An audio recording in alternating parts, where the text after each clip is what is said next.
Fala galerinha do xadrez, tudo beleza? Pessoal, se preparem para o inacreditável aqui na 11ª rodada do torneio de candidatos. Ding Liren contra Caruana disputando a liderança. Se preparem, depois da vinheta, vamos lá.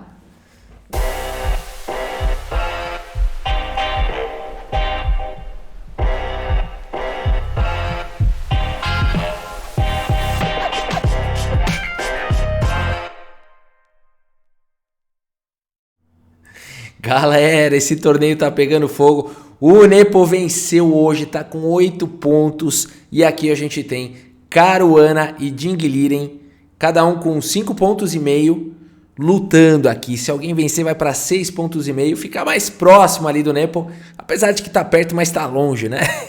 Vamos dar uma olhada então. Caruana tem as peças brancas e abre a partida com o peão do rei E4. O Ding Liren responde com E5. Temos aqui o desenvolvimento dos cavalos e a abertura Ruy Lopes. Os dois aqui são mestres de Ruy Lopes. A6 jogado pelo Ding, bispo A4, cavalo em F6, roque, bispo E7, nada de capturar o peão central e sim priorizar o desenvolvimento. Torre E1 jogado pelo Caruana, B5 perseguindo o bispo, bispo B3 ao toque, roque e aqui A4, tudo jogado ao toque pelos jogadores. Lances teóricos aqui, bispo B7 pelo Ding. D3, Caruana protege o peão central, D6, Ding Liren faz o mesmo, bispo D2 e aqui dama D7, conectando as torres. Cavalo C3, cavalo A5 perseguindo o bispo, bispo recua para casa de A2 e aqui B4. Tira esse cachorro daí, o cavalo vai para casa de E2 e agora C5, ganhando espaço aqui no centro de Ding Liren. Cavalo G3, manobra típica de Ruy Lopes, torre de A em B8 e aqui já se jogaram, né? Já se tentou. Nessa posição já jogaram tanto o C3 quanto o lance cavalo em F5, já foram jogados nessa posição. E aqui o Caruana então vem com uma novidade teórica, pessoal. Cavalo H4 jogado aqui pelo Caruana, aqui G6 impedindo o salto do cavalo aqui para F5, bispo H6, tudo jogado ao toque, prepara aqui do Caru, a torre está atacada, a torre de F em 8 e agora, pasmem, cavalo de H em F5 aqui. Olha o preparo do Caruana para cima do Ding Liren. Que espetáculo já de partida. E aqui o Ding pensa aqui e não cai. Ele joga praticamente ao toque aqui. Acho que ele já estava esperando esse lance e jogou aqui com o bispo D8, né? Qual que é o lance todo, Rafa? Onde é que tá essa pegadinha aqui, né? Bom, galera, aqui é o seguinte. Se peão por cavalo, nada bom aqui para as negras. Cavalo por F5 e a dama vai combinar aqui com o cavalo e com o bispo e vai ter checkmate em poucos lances. Dá para defender? Talvez aqui, por exemplo, depois de B3, dama F3, tentar alguma coisa do tipo dama E6 para sacrificar o cavalo e cobrir em G6, né? Por exemplo, CB3, cavalo D5, uma possibilidade. Que mais aqui? D5, talvez outra possibilidade. Aqui, enfim, dá para seguir com dama G3, cheque. Aqui tem que devolver material, né? E depois cobrir com a dama. E as brancas recuperam o material e estão muito bem, né? E estão muito bem aqui na posição. Então, fantástico aqui esse lance cavalo F5, belo estudo aqui do Caruana. A partida seguiu com o bispo D8 agora pelo Ding. E aqui cavalo G7, o fianqueto oposto do cavalo. Ele foi fazer um fianqueto do cavalo lá na ala do Ding Liren. Que ousadia é essa, né? Aqui atacando a torre agora, a torre escapa para F8, e aqui E7 não seria um bom lance, né? Dama F3, e aqui cortou a conexão do bispo com o cavalo, e as brancas talvez estejam um pouco melhores, apesar de que B3 ainda seria sempre um bom lance aqui na posição, é sempre uma boa opção, seguido de cavalo E8, por exemplo, poderia seguir dessa forma, e é discutível se as brancas realmente têm uma vantagem aqui nessa posição, né? Bom, então seria uma possibilidade, mas aqui torre F8 preferiu jogar o Ding, e aqui H3 então pelo Caruana. B3, esse lance é sempre muito bom, bispo por B3, cavalo B3, CB3 e aqui bispo C6 jogado pelo Ding, atacando o peão aqui de B3. Torre C1 foi jogado aqui pelo Caruana, é um lance curioso aqui, um lance que eu não sei se ele já está mais no seu preparo, né?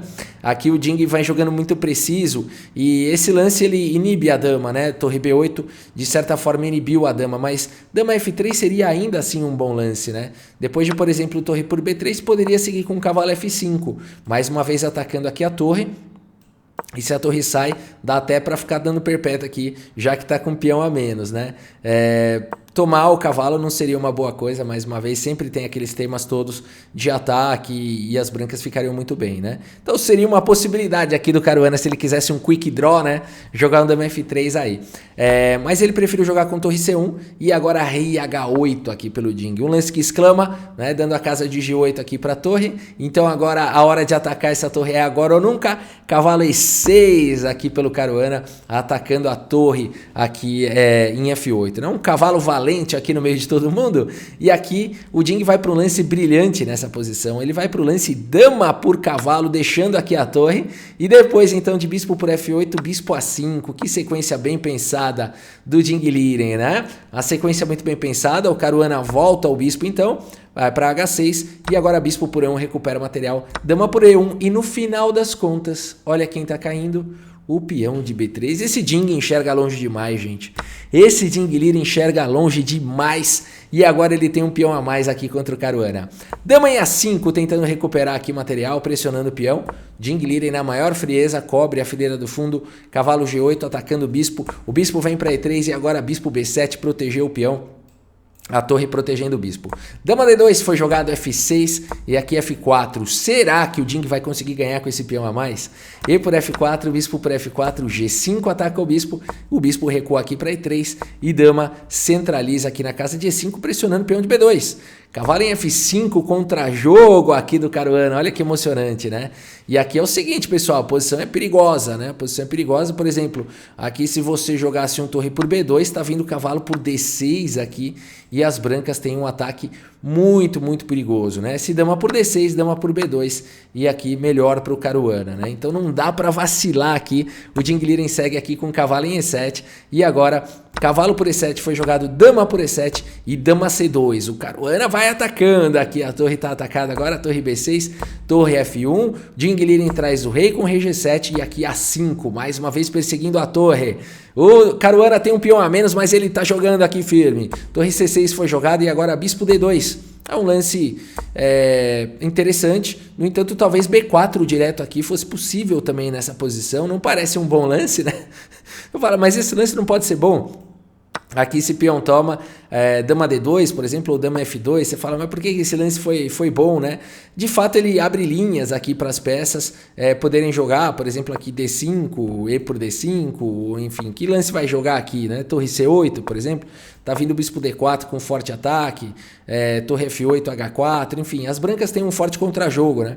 Então seria possível jogar aqui o lance B4 com essa ideia de ganhar a casa de D4 para o bispo e atacar em F6, né? Mas então o bispo D2 foi jogado pelo Caruana, o Ding Liren aproveita já para manobrar a torre, percebendo que vai ataque lá em F6, bispo C3, torre F8, dama F2 e aqui H6 jogado pelo Ding, protegeu tudo, né? H4 aqui pelo Caruana, bispo C8, agora B4 e aqui bispo D7, olha só que bela manobra aqui do Ding, B por C5, D por C5, torre B1 ganhando espaço, bispo B5 fechando aqui a torre. Quando o Caruana tá indo, o Ding já tá voltando, né? Impressionante. H por G5, H por G5, dama F5 aqui pelo Caruana, rei G8, vai jogando extremamente preciso, o peão de G5 estava atacado, o peão de F6 estava cravado e agora o peão está protegido. D4 foi jogado, bispo D3, bispo D3, esse Ding Liren é uma figura. Torre E1 protegendo o peão e agora C por D4, que posição perigosa, bispo por D4, dama em H7, o Ding Liren tira uns lances da cartola, né? Ele vai fazendo cubo mágico aqui. Dama em F3 e agora o bispo volta para B5. E5 avançando aqui o Caruana, dama D7 pressionando agora o bispo desprotegido. Bispo C5 e aqui torre C8 ataca o bispo. Dama B3 cheque, dama cobre, permitindo o E6. Opa, cuidado. Dama C7, E7 cheque. E agora Ding Liren, rei G7 numa boa. Coloca o rei aí em segurança. Bispo D4 segue pressionando, que luta. Dama em F4 pressiona agora o bispo e agora o bispo vem para E3 e a dama recua para casa de G3 atacando a torre. Que luta, meus amigos! Dama B4 protege agora aqui a torre, dá suporte para o peão. Torre H8 foi jogada e agora E8 promovendo para a dama. O Caruana faz esse lance aí para conseguir desviar esse ataque que o Jingliren tá aprontando aqui na ala do rei. E aqui a gente tem 3 damas no tabuleiro, galera, no candidatos, olha que loucura. Dama em H2, cheque, rei F2 e durou pouco aqui. Ainda até que durou legal um lance, gostei do cheque aqui do Jingliren, jogando com uma dama só contra 2, mas agora ele tem que tirar ela daí, né? Dama, torre por E8. Dama G4 foi jogado, dama em E5 pelo Jing e agora dama aqui em D4 propondo trocas. Dama em F5, muito preciso o Jingliren, aqui temos rei G1 e rei G6. Dama D2 foi jogado, bispo C6 pressionando na posição. Bispo em F2, dama G4 ameaçou mate. Aqui dama D3 cheque, temos bispo em E4 e dama G3 protegendo aí o cheque mate. Dama toma, bispo toma e F5 avançando com a maioria de peões aqui o Jingliren. Será que esse peãozinho a mais aí vai fazer milagre? Bispo C7 foi jogado pelo Caruana, rei H5 e agora rei F2, rei G4. Temos aqui torre em C1, torre E7, ataca o bispo e aqui torre C3, mantendo a defesa do bispo lá em C7 e cortando aí, né, aqui a posição. Torre D7 foi jogado, G3 aqui pelo Caruana e agora bispo D3 aqui pelo Jingliren. Bispo B8 foi jogado aqui pelo Caruana, bispo B5, você fala, não é possível, qual manobra agora para ganhar? O Jingliren vai montando um cubo mágico aqui. Bispo C7 foi jogado, torre E7. E aqui é um lance dramático, pessoal. Aqui, essa posição é um lance dramático aqui, esse lance bispo C7 aqui do Caruana. Porque a torre passa a ficar sobrecarregada. Depois de bispo C7 torre E7, a torre está sobrecarregada, defendendo o bispo e defendendo lá em E2, né? Então aqui, por incrível que pareça, tinha que fazer outro lance. Jogar, por exemplo, torre C2 aqui seria o lance correto. Depois de torre D1, por exemplo, o bispo C7, aí sim, né? Nunca deixar a torre sobrecarregada, né? Aqui ela defendeu, mas não tem mais problema de entrar na sétima e tudo mais. Um final muito difícil. E o Caruana faz um escorregão aqui com o lance bispo C7 e o Jingliren vai tentar castigar agora. Torre aqui, o ponto todo é que se ele deslocar o rei para baixo, a pressão aqui para cima do peão vai ser enorme, vai ser fantástica e esse peão vai cair em algum momento. Então, bispo D8 foi jogado, torre E2, cheque, rei G1. Jingliren vai vindo para cima aqui com torre D2 atacando o bispo, olha que espetáculo. Bispo E7, mas depois de simplesmente bispo D3, galera, Jingliren aqui fez um cubo mágico e Caruana abandona aqui a partida, pessoal. Abandonou porque não dá mais. O Jingliren fez cubo mágico aqui na partida. Fez o bloqueio para cima do peão. O rei tá cortado. Impressionante a técnica do Jingliren aqui para vencer o Caruana nesse final. E ele consegue o seu ponto no momento importantíssimo do torneio de candidatos. 11ª rodada, reta final, né? Vamos dar uma olhada na precisão dos jogadores e na classificação. Vamos lá. Pessoal, 93,2% de pressão pro Jingliren, com lance brilhante, que espetáculo, né? Dama por E6 lá, deixando a torre, espetacular. 2 lances brilhantes de Fabiano Caruana, que partida, né? Os lances brilhantes do Caruana foram aquele cavalo lá em F5 e qual que foi outro? Depois o bispo H6, eu não lembro do bispo H6. Por que foi tão brilhante assim? Ah, quando ele volta o bispo e deixa a torre, né? Vamos voltar lá no tabuleiro e mostrar os lances brilhantes. Depois a gente mostra a classificação, né? Então, enfim, aqui os lances brilhantes do Caruana foram cavalo F5, né? Muito bonito esse lance. E aqui, logo na sequência, o lance bispo H6, ó. Por algum motivo esse lance aqui é o lance brilhante, né? É o lance que faz mais sentido, né? Afinal de contas você vai tirar o bispo. Aqui você perde 2 pontos, né? E se você tirar a torre, perde 3, né? Então faz sentido, mas o computador acha um lance brilhante aqui, né? Uma bela partida. E vamos ver a classificação aqui dos jogadores, pessoal, ao final da 11ª rodada. E olha só, Nepo com 8 pontos segue na liderança, Jingliren 6,5 pontos, vice-líder isolado, galera. Nakamura na cola com 6 pontos, Caruana 5,5 pontos, distante aqui para o Caruana já da liderança em 2,5 pontos, faltando 3 rodadas. Difícil a situação aqui para o Caruana. Yanduda com 4,5, Raporte com 4,5, Radjabov com 5, perdão, e Alireza Firuja com 4. Quem diria mudanças aqui, né, astronômicas no torneio de candidatos. E a gente está tendo aqui então o Nepo na primeira colocação, Jing na segunda, seguido de Nakamura e Caruana. A gente segue cobrindo mais partidas do torneio de candidatos 2022. Muito obrigado pela sua audiência, um grande abraço para todos vocês e até a próxima. Valeu, pessoal!